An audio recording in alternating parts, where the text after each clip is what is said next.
पता है, आप अध्यात्म से विशेष लाभ उठाना चाहते हो,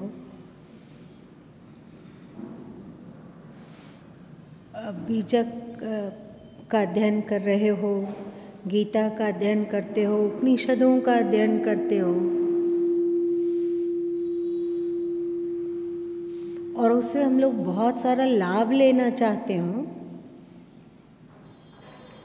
तो कुदरत के द्वारा एक अदृश्य ताला हम लोग के दिमाग में लगा हुआ है। बढ़िया से समीक्षा करोगे तो पता चलेगा, एक कुदरत के द्वारा ताला है।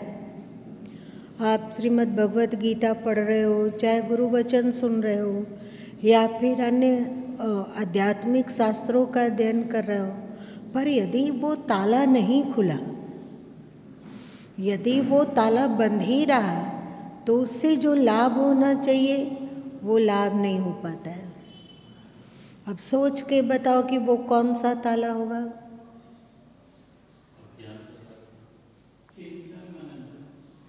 बोलते जाओ, सुन रहे हैं, आगे बोलिए। और हाँ,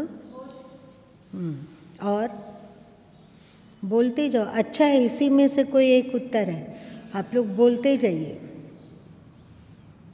कहते जाइए।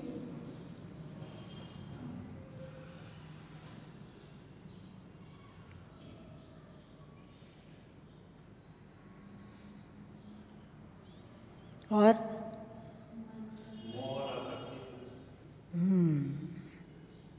बहुत अच्छी बात। और विश्वास होनी चाहिए, जो इस पाठ में है, जो लिखा हुआ है वो सत्य है, ऐसा मान के चलने पर ही आगे बढ़ना है। और दिया विश्वास हुआ तो उसका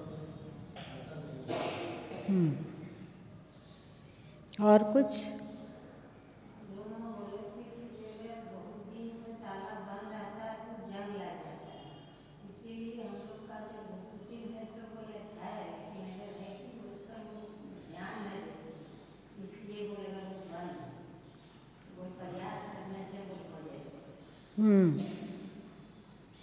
बहुत अच्छी बात।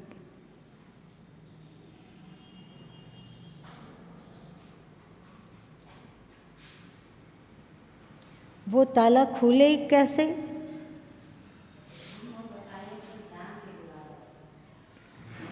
यदि आप सबों में उत्कट भक्ति है, भक्ति का आप लोग बीजक शब्द वन में एक में पाठ करते हैं कि संतो भक्ति सतगुरु आनी, नारी एक पुरख दुई जाया, बूझाओ पंडित ज्ञानी, है ना।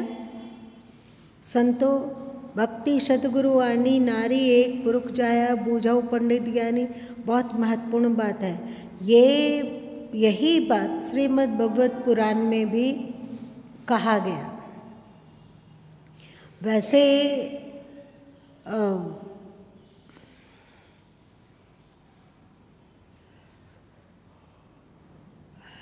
पुराणों में उतना अधिक आंख बंद विश्वास नहीं किया जाना चाहिए, क्योंकि उसमें अक्सर विवादित बातें भी हैं। जैसे आप ब्रह्मवैवर्त पुराण पढ़ लीजिए, और ढेर सारा पुराण है, तो उसमें ऐसे अजीब अजीब बातें हैं जो कि दिल दिमाग को हिला देता है, और अपने इष्ट के प्रति अश्रद्धा होती है। जैसे कोई कृष्ण को पढ़ रहा हो, तो कृष्ण को पढ़ने के लिए ब्रह्मवैवर्त पुराण, चाहे श्रीमद् भगवत पुराण, अथवा और इसी तरह का बहुत सारे पुराण हैं, उसको पढ़ना चाहता है व्यक्ति। पद्म पुराण है, तो उसको पढ़ने पर ऐसी बेकार की बातें हैं जो कि जिनके प्रति हमारी श्रद्धा है, वो श्रद्धा खंडित हो जाती है। चाहे श्री राम का ही है, श्री राम में बहुत अधिक विवादित बातें तो नहीं आई है। दो ही बातें हैं जो लोग ढडल्ले बोला करते हैं, एक शंभुक शूद्र का वध और एक सीता जी का त्याग, इस पर वे लोग बोलते हैं। और इसका जो हिंदू विरोधी लोग हैं, जो वाम मार्गी लोग हैं, चाहे आज का जो नव बौद्धिस्ट हैं, नए नए बुद्ध धर्म में आ रहे हैं, और दलितों के अंतस में जो अपने पूर्वज के प्रति, श्री राम के प्रति अथवा श्री कृष्ण के प्रति श्रद्धा है, उसको तोड़ने के लिए उनके दिमाग में ये सब जहर भरा जाता है, जहर भरा जाता है। आप भविष्य पुराण पढ़ लो तो भी उसमें भी अजीब अजीब बातें हैं। ध्यान से देखने पर पता चलता है कि ये अजीब अजीब बातें बाद में लिखी गई है। जैसे अब अगर भविष्य पुराण आप पढ़ोगे तो आप देखोगे कि उसमें एक आता है पृथ्वीराज चौहान की बात है, मोहम्मद गोरी की बात है, और किस तरह पृथ्वीराज चौहान की दुर्गति पूर्वक मृत्यु होगी, वो सब भी बातें हैं। तो लगता है कि ये सब भविष्य में कहा गया है, भविष्य में ये होगा, इसीलिए ये सब बातें कही गई है। उसमें अंग्रेज लोग आएंगे और उनका क्या अत्याचार है वो भी उस सूत्र रूप से उसमें गुथा हुआ है।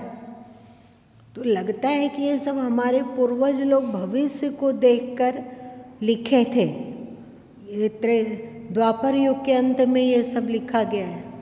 पर मज़े की बात है कि उसमें देश आज़ादी की बात नहीं लिखी हुई है। बारीक समीक्षा करो, ध्यान दो। यदि वे कोई भविष्यवेता ऋषि बैठकर भविष्य की बातों को उसमें लिख रहे थे तो ये भी तो लिखना चाहिए था ना कि इतने साल में भारत आज़ाद हो जाएगा और यहाँ पर गणतंत्र होगा, प्रजातंत्र होगा, है ना, प्रजातंत्र होगा, और फिर आगे की कुछ तो लिखा हुआ होना चाहिए ना। अगर भविष्य पुराने हमारे ऋषि लोग हैं और वो दिव्य दृष्टि के द्वारा इन सब बातों को देख रहे थे तो वे क्या नहीं देख रहे थे इस बात को कि हमारा देश इस समय आज़ाद हो जाएगा। इसका मतलब क्या हुआ आप लोग बताइए। क्या नहीं, ये सब अंग्रेज काल में लिखा गया है। नहीं, अंग्रेज काल में उसमें डाला हुआ है कि उस समय जब अंग्रेज का काल था तो जो लिखने वाले थे वो उसके पहले वाली घटना को लिखे भविष्य पुराण में, और फिर क्योंकि देश आज़ाद होने वाला है ये तो वो भी नहीं जानते होंगे अंग्रेज वाले। अंग्रेज के समय में विद्वान बुद्धिमान है, ये भी नहीं, देश आज़ादी के पहले ही ये सब लिखा गया है। समझिए मेरी बात को। तो इससे लगता है कि पुराण हमेशा संदेहास्पद है। आप यदि ब्रह्मवैवर्त पुराण को पढ़ लेंगे तो कैसा भी कृष्ण भक्त होगा उसको श्री कृष्ण के प्रति न घृणा पैदा हो जाएगी कि ऐसा नालायक, इतना व्यभिचारी, इतना ऐसा दुनिया में आदमी हो सकता है क्या। भगवत्ता तो बात ही मत करो कि उसमें भगवत्ता है, इसकी तो बात ही मत करो। अगर भगवत्ता की चर्चा है तो साथ साथ में इतना बेवहियात की बातें हैं उसमें कि श्री कृष्ण के प्रति संदेह होना, थोड़ा सा जो जिसके दिमाग में विवेक होगा वो श्री कृष्ण से नफरत के बिना नहीं रह सकता है। इसका मतलब क्या हुआ? इसका मतलब क्या हुआ? इसका मतलब ये हुआ कि मूल जो पुराण है वो ढक चुका है। इसमें अंग्रेज काल तक बहुत सारे जहर को मिलाया गया जिससे कि हम लोग का दिमाग बिल्कुल अपने धर्म से उचट जाए। हर कोशिश की गई, जो भी हो, भगवान शंकर है तो उनको गंजेड़ी बना दिया गया, उनको भंगेड़ी बना दिया गया, बनाया गया कि नहीं, देख लीजिए आप उनका। यदि आप पुराणों में उनकी कथा ढूंढोगे, अद्भुत अद्भुत दिव्य दिव्य बातें भी पुराण में है, पर उस दिव्य बातों के साथ साथ इतना पावरफुल जहर का मिक्सअप उसमें किया हुआ है कि दिव्य बातें आँखों से ओझल हो जाता है, और जो बेवहियात और जहरीली बातें हैं वो दिमाग में प्रवेश कर जाती है। तो ऐसा प्रवेश हो जाने पर स्वाभाविक ही लोगों को अपने धर्म के प्रति नफरत पैदा होगा कि नहीं? होगा कि नहीं? नफरत पैदा होगा, और नफरत पैदा होगा तो वे स्वाभाविक ही ईसाई और इस्लाम की ओर झुकेंगे कि नहीं? हम लोग के साथ बहुत षड्यंत्र हुआ, बहुत षड्यंत्र हुआ। अमृत बातों को भी इस तरह आवृत कर दिया गया कि वो एकदम बिल्कुल एक तरफ उपेक्षित हो गया। और जो जहरीली बातें थे उस समय भी, मुगल काल में भी, अंग्रेज काल में भी, और देश आज़ाद होने के बाद भी उस जहरीली बातों का प्रचार प्रसार किया जाता है कि नहीं? किया जाता है। ऐसे जहरीली बातों को कौन प्रचार कर रहा है? जो सोचता है, उसका षड्यंत्र है कि सनातन धर्मावलंबियों को अपने धर्म के प्रति, जिसको वो मान रहा है, जैसे राम को मान रहा है, कृष्ण को मान रहा है, शंकर जी को मान रहा है, अब विष्णु जी को ले लो। आप सोचोगे कि उसमें दाग ढूंढने पर नहीं मिलेगा, ऐसी बात नहीं है। आप लोग तुलसी विवाह पिक्चर देखे होंगे बहुत पहले, आज से करीब 30 साल पहले, 35 साल पहले, 40 साल पहले, हाँ देखे होंगे, बहुत सारे लोग देखे होंगे। उसमें क्या है, जरासंध बहुत ही शक्ति संपन्न है, शंकर जी का उनसे युद्ध हो रहा है, और शंकर जी के प्रति, मतलब शंकर जी की तुलना में जरासंध जी की वीरता और बहादुरी भारी है। ऐसा लगता है कि जरासंध शंकर जी को पराजित कर देगा। तो इसका कारण ढूंढने पर पता चला कि उनकी पत्नी वृंदा बहुत ही पतिव्रता है, और उस अपनी पत्नी के ताकत से ये जरासंध इतना पावरफुल और शक्ति संपन्न हो गया। तो अब उसका क्या हो, पतिव्रत धर्म कैसे टूटे? तो भगवान विष्णु वहाँ गए, और एक बार और अभी तो हाल ही में गए हैं, और वहाँ गए और उन्होंने जलंधर, सही बात, गलत हो गया, जलंधर। तो उसकी पत्नी विष्णु जी का भक्त है, तो भगवान विष्णु जलंधर का रूप धारण करके वहाँ गए और उसके सतीत्व को भंग किया। अब बताइए, इसको पढ़ने पर आपके मन में विष्णु जी के प्रति श्रद्धा होगी क्या? आप इंद्र इत्यादि को देख लीजिए, जिस तरह से बकवास वर्णन है इनका, हमेशा वे कहीं बैठे हुए और जलते रहते हैं कि धरती पर कौन तपस्या कर रहा है, उसका तपस्या को भंग करना है, वरना स्वर्ग का वो राजा बन जाएगा, फिर हमें अपने पद से हटना होगा। तो आप बताओ कि इंद्र का वर्णन देवता की तरह है पुराणों में, या क्या विलेन की तरह है कि नहीं है? ऐसा बनाया गया ना, तो आप किसके प्रति श्रद्धा करोगे? तो अब बचता है, तो यहाँ पर ऐसा होता है, तो जो अपने आप को हिंदू धर्म से अलग समझ रहे हैं, चाहे वे बौद्ध हों, चाहे वे सिख हों, चाहे कबीर पंथ हों, चाहे और दूसरे लोग तो करते ही हैं, और ये लोग लोगों के दिल में अश्रद्धा का जहर पैदा करके उस अपने धर्म को, अपने पंथ को उसके सिर में थोप रहे हैं। आज भी ये षड्यंत्र चल रहा है कि अब खत्म हो गया? आज भी चल रहा है। यदि हम लोग उपनिषदों में भी बहुत घालमेल हुआ, बहुत घालमेल है उपनिषदों में। अब कोई विवेकी हो, हम लोग चींटी की तरह बन पाए कि एक बालू का ढेरा है, उसमें 100 ग्राम चीनी भी मिला हुआ है। एक बालू का ढेर है, उसमें 100 ग्राम चीनी मिला हुआ है, तो आप उस चीनी को कैसे अलग करोगे? चुन सकोगे? तो फिर क्या करना होगा? चींटी बनना होगा।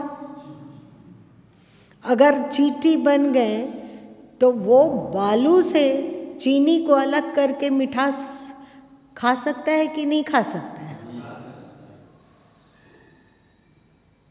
कितना भी बड़ा ढेर हो, पर उसमें चींटी बनकर प्रवेश करने पर चीनी को चुन चुन के खाया जा सकता है। वैसे ही हम लोग यदि सूक्ष्म बुद्धि वाले बन पाते हों, बहुत ही सूक्ष्म दृष्टि हो, और उसके बाद पुराण में प्रवेश किया जाए, तो उसमें जो मिठास है वो प्राप्त कर लेंगे। बहुत ही अच्छी अच्छी बातें, दिव्य बातें, ऐसा नहीं कि केवल बकवास बातें ही हैं। लेकिन चींटी बनना आसान है? सूक्ष्म दृष्टि संपन्न होना क्या सरल है क्या? आसान है? इतना विवेक, और विवेक करने के साथ चारों तरफ से इतना अंधविश्वास का आक्रमण होता है कि व्यक्ति का हिम्मत ही टूट जाता है।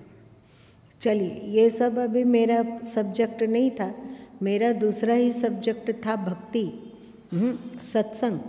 सत्संग के द्वारा हम भरपूर लाभ उठा पाएँ, चाहे श्रीमद् भगवत गीता हो, चाहे सद्गुरु हो।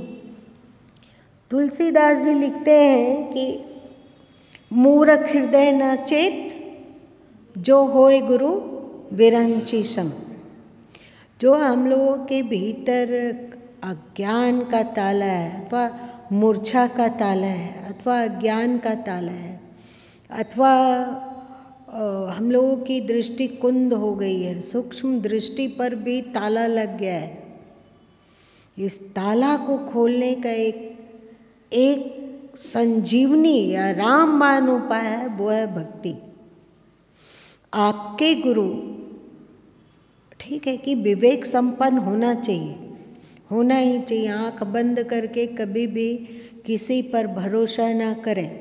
लेकिन यदि आपके गुरु का आचरण, विचार, चिंतन सब कुछ दिव्य है, विवेक संपन्न है, उनके प्रति भी जब तक उत्कट भक्ति नहीं होगी, तब तक उनका जो उपदेश है, वे जो जिस ओर हम लोगों को ले चलना चाहते हैं, वो ज्ञान हमारे भीतर प्रवेश नहीं कर सकता है।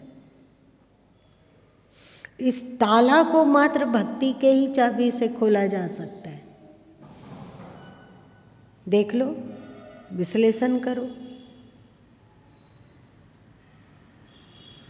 आप श्रीमद् भगवत गीता का सरसरी अध्ययन किया और जाना कि ये बड़ा ही दिव्य ग्रंथ है। देख लिया कि इसमें ऐसा कुछ भी नहीं है जिसकी आलोचना की जा सके अथवा उसे रिजेक्ट समझा जा सके, ये समझ गया। लेकिन अब श्रीमद् भगवत गीता में, गीता से पूर्ण लाभ हम तभी ले सकते हैं जब हमारे भीतर उत्कट प्रेम जाग जाए गीता के प्रति। चाहे बीजक है तो सरसरी दृष्टि से एक बार पढ़ा, 2 बार पढ़ा, 3 बार पढ़ा और जान लिया कि इसमें खाली समृद्ध भरा हुआ है, मतलब विशुद्ध अमृत भरा हुआ है। लेकिन जब तक श्रीमद् बीजक के प्रति आपकी भक्ति नहीं होगी, तब तक आप उससे पूर्ण लाभान्वित नहीं हो सकते। यदि ईश्वर भी है और आपके सामने खड़ा हो, मान लिया जाए कि ईश्वर आपके सामने प्रकट हो गया हो, यदि उस ईश्वर के प्रति आपका प्रेम और समर्पण युक्त भक्ति ना हो, तो क्या आप उस ईश्वर से लाभ ले सकोगे? ऐसा समझो कि भक्ति है ना, जो हम लोग के आवरण को ही फाड़ के चिचड़ी बना देता है। हम लोगों के ये साखी ग्रंथ आप पढ़ोगे तो उसमें देखोगे कि सदगुरु कबीर साहब कहते हैं कि हम लोग एक बख्तर को पहने हुए हैं। बख्तर मतलब क्या होता है? कवच। उसको कोई तीर भाला इत्यादि भेद नहीं पाता है। सही? आज सैनिकों को उसी का एक छोटा रूप, क्या, हाँ, बुलेट प्रूफ जैकेट मिल रहा है, वो भी अच्छी बात है। तो ठीक है कि वहाँ पर तो बख्तर का प्रयोग हुआ है उसकी सुरक्षा के लिए, लेकिन यहाँ पर माया अथवा अज्ञान अथवा हम लोगों का कुसंस्कार का एक बहुत, उसके रक्षा हेतु तो एक बहुत ही पावरफुल बख्तर हम लोग पहने हुए हैं, मतलब कवच। कवच और बख्तर में अंतर है, क्योंकि आप जो कवच लोगे तो केवल यहीं तक होता है ना, और बख्तर है वो आपको सिर से पैर तक ढक देता है। अज्ञान, मूर्छा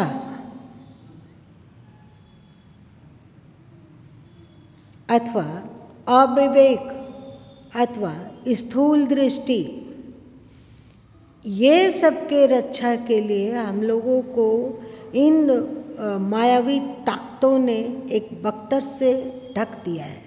हम लोग एक बख्तर से ढके हुए हैं। उस बख्तर को भेदने में एक ही हथियार सक्षम है, और वो हथियार है भक्ति का। भक्ति का। यदि आप सद्गुरु के प्रति अथोर भक्ति, उनकी वाणी यदि वेद वाणी लगने लग जाए, वे यदि उनमें जो गुण है अथवा उनमें जो ज्ञान है उसके प्रति एक दिव्यता का भाव आ जाए, लगने लगे कि उनमें तो कुछ दिव्यता है, उनमें प्रखर दिव्यता दिखता है, तो वे अद्भुत व्यक्तित्व के धनी दिखते हैं, वे एक दुर्लभ प्राणी की तरह दिखने लगने लग जाए कि हमारे इष्ट सबसे बेहतर है, सबसे अच्छे हैं, हमारे सद्गुरु सबसे अच्छे हैं। उनमें राग द्वेष नहीं दिखता है, वे जो भी करते हैं वे राग द्वेष से प्रेरित नहीं है, उनका कार्य बिल्कुल यज्ञार्थ कर्म की तरह दिखता है। वे धरती पर रहते हुए भी धरती से परे दिखते हैं, या वे कार्य करते हुए भी कार्य से असंग दिखते हैं। अद्भुत क्वालिटी है उनमें। ऐसा सोच सोचकर यदि उनके प्रति उत्कट प्रेम बढ़ता जाता हो, यदि उनके प्रति उत्कट प्रेम बढ़ता जाएगा, तो क्या हम लोगों से उनके इच्छा विरुद्ध कोई दुर्गुण को अपनाने की प्रवृत्ति रह पाएगी? तो ये जो बख्तर है ना, इस बख्तर को फाड़ने का सामर्थ्य एकमात्र भक्ति में ही है। तो जब अरुण जी गा रहे थे कि जो कुछ शुभ और सुमंगल है सब तेरा नहीं मेरा है, भक्ति भक्ति भक्ति भक्ति, योग से भी उस स्थिति को प्राप्त की जा सकती है, पर वो बहुत ही कठिन है, वो समय साध्य है। और योग आप कैसे करोगे? अभी आप देखो, योग शास्त्रों में योग का सांगोपांग वर्णन मिल रहा है। मान लीजिए किसी पुस्तक में योग पर सांगोपांग पूर्ण वर्णन है।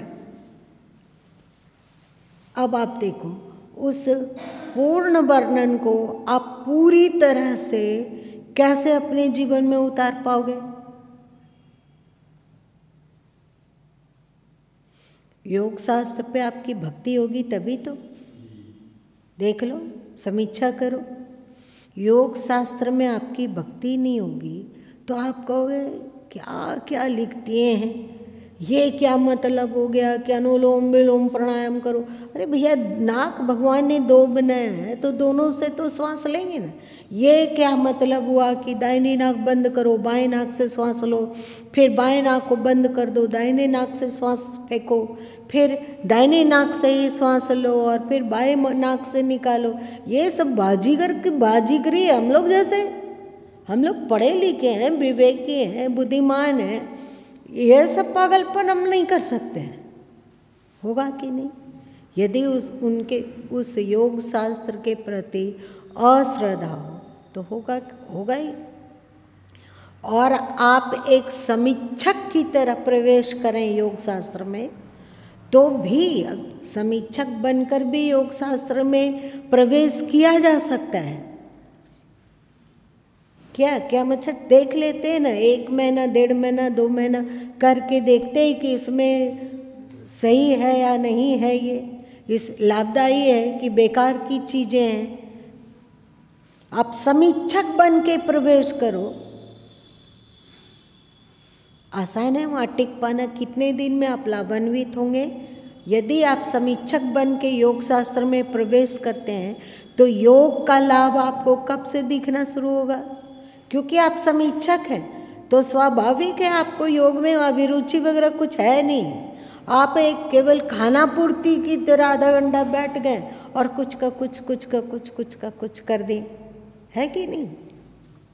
और यदि आप योग शास्त्र में एक भक्त बनकर प्रवेश करते हो तो उस समय जो आप योग करोगे वो ज़्यादा पावरफुल अथवा ज़्यादा मनोयोग पूर्वक हो सकेगा, या आप समीक्षक बन के घुसोगे तब हो सकेगा? भक्ति पूर्वक प्रवेश। इसीलिए रामचरितमानस को जब तुलसीदास जी लिखने लग गए तो उन्होंने सबसे पहले श्रद्धा और विश्वास की वंदना की ना। श्रद्धा को पार्वती और विश्वास को शंकर समझा और पहले उनकी वंदना की, उसके बाद रामचरितमानस में। लेकिन भक्ति में भी एक खतरा है। क्या किया जाए कि कहीं वो भक्ति अंध भक्ति ना बन जाए। समझ में आया? समझ में आया? अंध भक्ति से बचाते हुए भक्ति में तो डूबना ही पड़ेगा। अपने आप को अंध भक्ति से बचाकर भक्ति में हम डूबते हैं और उसकी गहराई में चले जाते हैं, चाहे जो भी हो, चाहे सद्गुरु के वचन हो या सद्गुरु की वाणी हो, उसमें भक्ति पूर्वक उतरते हैं। अहो भाव लगने लग जाए कि हमारे सद्गुरु सर्वोपरि गुरु, मम नाथा जगन्नाथा, है ना आप लोग का एक श्लोक, क्या है बोलो तो? मन नाथा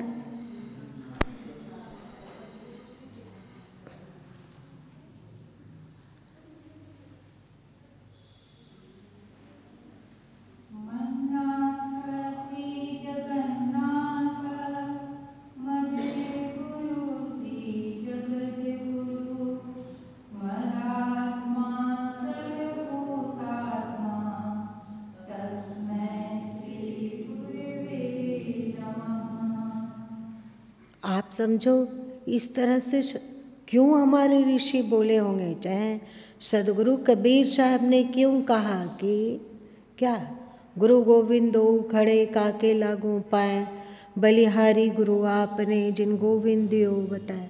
अथवा गुरु बड़े हैं गोविंद से मन में देखा विचार, हरि सिरजे ते वार है गुरु सिरजे ते पार। सदगुरु कबीर साहब जैसे विवेक के ज्वलंत पुरोधा, विवेक के ज्वलंत मसाल हैं वे यदि गुरु भक्ति की बात कह रहे हैं तो कुछ तो बात होगा ना। हाँ, ये उन्होंने जरूर कहा है कि गुरु कीजिए जान कर पानी पीजिए छान, लेकिन हम जान लिया गुरु को और उनके वक्तव्य को समझ रहे हैं, उनके उपदेशों को सुन रहे हैं, देख रहे हैं कि उनमें ऐसा कुछ भी नहीं है जो कि उन पर उंगली उठाया जा सके। तो क्या हम लोग के दिमाग में आ सकता है कि मम नाथा जगन्नाथा?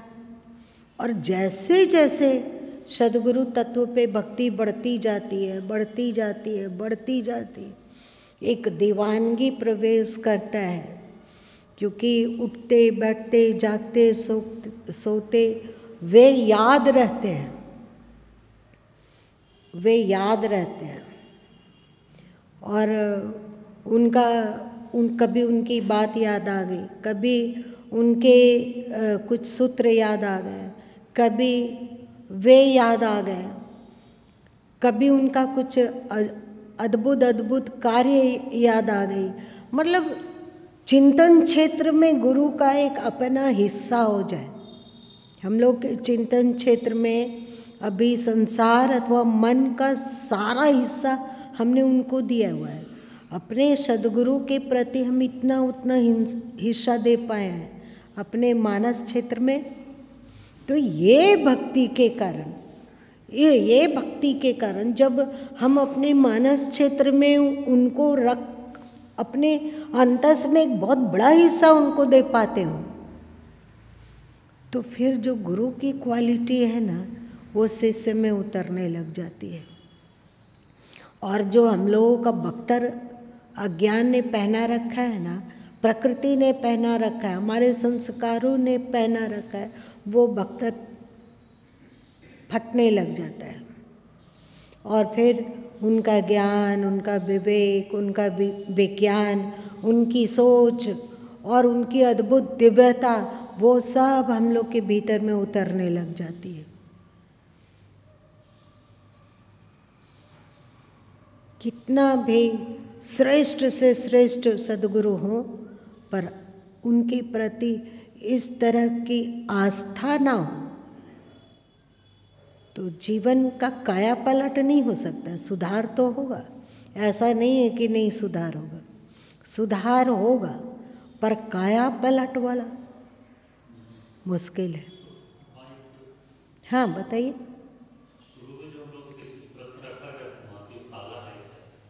तो अभी तो बताया भक्ति,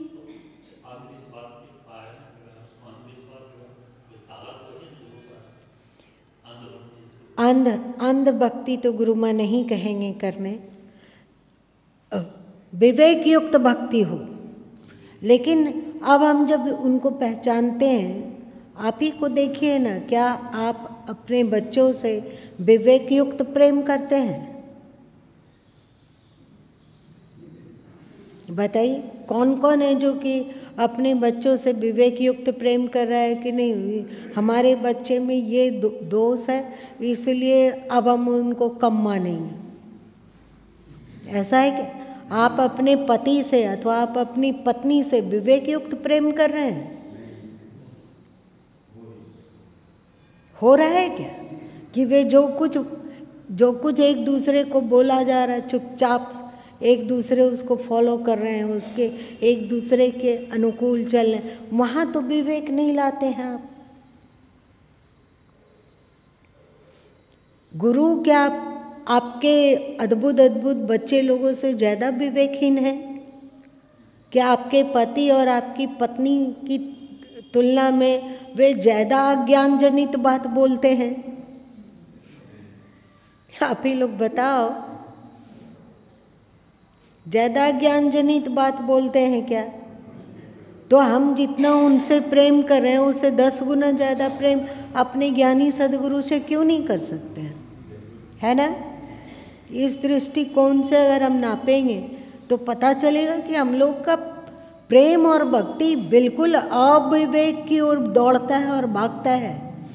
जिस ओर हम लोगों की भक्ति अथवा लगाव अविवेक की ओर भागता है, उसकी तुलना में हमारे सद्गुरु तो अतुल्य है ना? तो वहाँ पर भक्ति के लिए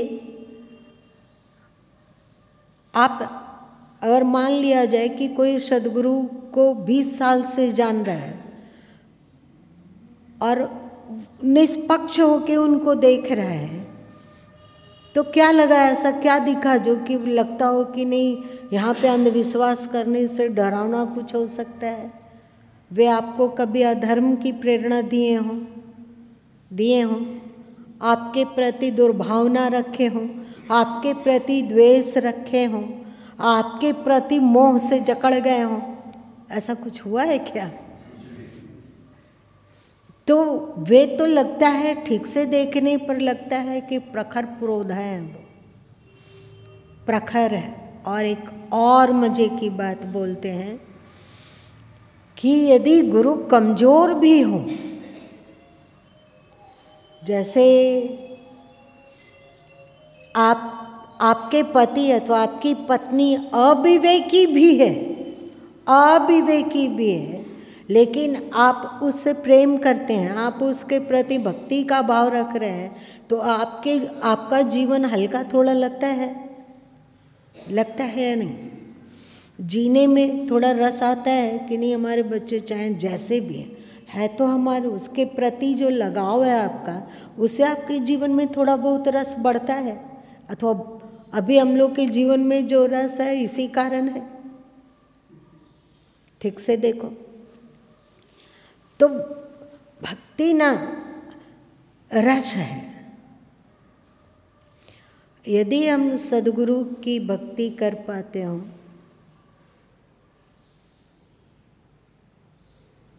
अद्भुत तरीके की। और एक मजे की बात है, मेरा समय समाप्त हो गया है, कि जितनी भक्ति होती है उतना ही भीतर में दिव्यता का विकास होने लगता है। और एक बात है, ऐसा भी नहीं है कि वो जो व्यक्त रूप में उपदेश करते हैं वही हम जान पाते हैं, नहीं। भक्ति के प्रताप से हम लोगों के भीतर दिव्य ज्ञान और अध्यात्म के छुपे पहलू स्वयं भीतर में उजागर होने लग जाते हैं। जैसे ऋषि लोग के भीतर में दर्शक है ना, वे साक्षी हुए ना मंत्रों के, मंत्र दृष्टा हुए। तो ऐसा नहीं कि उस समय मंत्र दृष्टा ऋषि होते थे, आज नहीं होते। जैसे जैसे भक्ति का विकास होता जाता है, व्यक्त रूप में सद्गुरु हैं और अव्यक्त रूप में ईश्वर है। जैसे जैसे भक्ति का विकास होता हो जाता है, तो भले ही सद्गुरु वो उपदेश ना किए हों, पर वो रहस्य अपने आप अंतस में खुलता जाता है। और मज़े की बात यह है कि अंतस में रहस्य खुलता है तो कभी भी व्यक्ति ये नहीं कह पाता है कि ये रहस्य हमने अपनी ताकत से खोला, ऐसा नहीं। तो फिर वो और अधिक नतमस्तक होता है सद्गुरु के प्रति कि आपकी भक्ति के प्रताप से भक्ति उड़ जाता है और वहाँ आता है आपके प्रताप से हमें ये ज्ञान मिल पाया, आपकी करुणा से, आपके आशीर्वाद के कारण, आपकी शक्ति के कारण हम इस बात को समझ पाए। लेकिन ये बहुत ऊंची बात है, उसके लिए प्रथम कहाँ है? भक्ति। जैसे होता है कि आप जितना पैसा खर्च करने में समर्थ होते हैं तो उसी अनुपात में आपको सामग्री मिलती है, सही। अभी आप मान लीजिए कि स्वेटर खरीदने गए, ठंड का दिन है, आप स्वेटर खरीदने गए, आपके पॉकेट में मात्र 90 रुपया है, तो आप 90 रुपया में भी स्वेटर मिल जाएगा। लेकिन आप सोचोगे कि उससे जो 3000 वाला स्वेटर जैसा ही वो हो, तो ये संभव है क्या? आपके पॉकेट में जितना खर्च कर सकते हो उसी अनुपात में आप अपने इच्छित चीज़ को ले सकते हो। उसी तरह एकदम दिमाग में भर लो कि आपके भक्ति के अनुपात में ही आपको लाभ मिलेगा अथवा लाभ नहीं मिलेगा, अथवा जो भी होगा आपके भक्ति के अनुपात में। अध्यात्म अथवा जीवन की श्रेष्ठता में जो नियोजित करना होता है वो सबसे पहले भक्ति ही है। जब तक आपकी भक्ति इसमें नियोजित नहीं होगा तब तक आपके जीवन का काया पलट नहीं हो सकता है। समय समाप्त। अब बताओ कि आपने क्या जाना और इसका विश्लेषण करना कि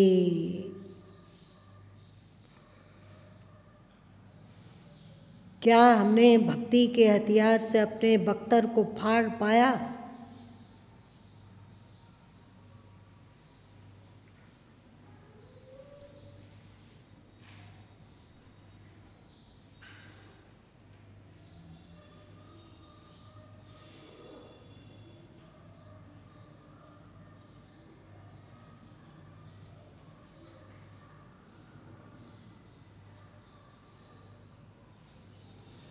इसलिए गुरु माँ कभी कभी बोलते हैं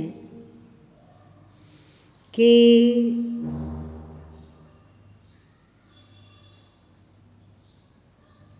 यदि प्रभु को आप अपने निकट पाना चाहते हो, उनका अनुभव चाहते हो, उनका साक्षात्कार चाहते हो, ऐसा चाहते हो कि ईश्वर की अनुभूति सदैव बनी रहे, प्रभु की करुणा आपसे दूर ना जाए, तो कई बार गुरु माँ ने कहा है कि जैसे किसी भूत वगैरह को अपने बस में करना होता है तो उसकी चोटी अपने पास रख लेना होता है। बोला है ना, हमने पढ़ा है पर ये सच है कि नहीं हमें नहीं पता, लेकिन जो भी एक कहावत है कि वदंती है तो उसका उपयोग कर ले रहे हैं। तो जब तक चोटी आपके पास है तब तक वो भूत आपके साथ है, सही ना? यही ना कहा जाता है, चोटी आपके साथ है तो भूत आपको छोड़ के जा नहीं सकता है। वो आप जो कहोगे वो सुनेगा ही। वैसे ही भगवान को भी एक भूत मानो,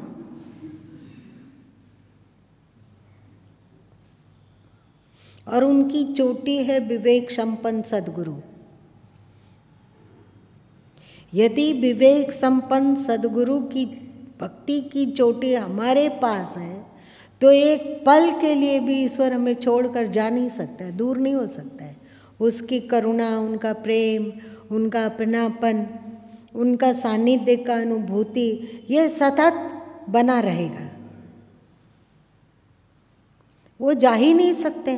तुम धक्का दे दो ना उनको कि निकलो मेरे दिल दिमाग से, निकलो तो बाहर, अब तुमसे हमें कोई मतलब नहीं है। क्या मजाल जो वो आपको छोड़ेगा। अभी हम लोग भगवान के पीछे दौड़ रहे हैं, ऐसे समय ही भगवान हम लोग के पीछे दौड़ने लगते हैं जब उनकी चोटी हम लोगों के पास हो।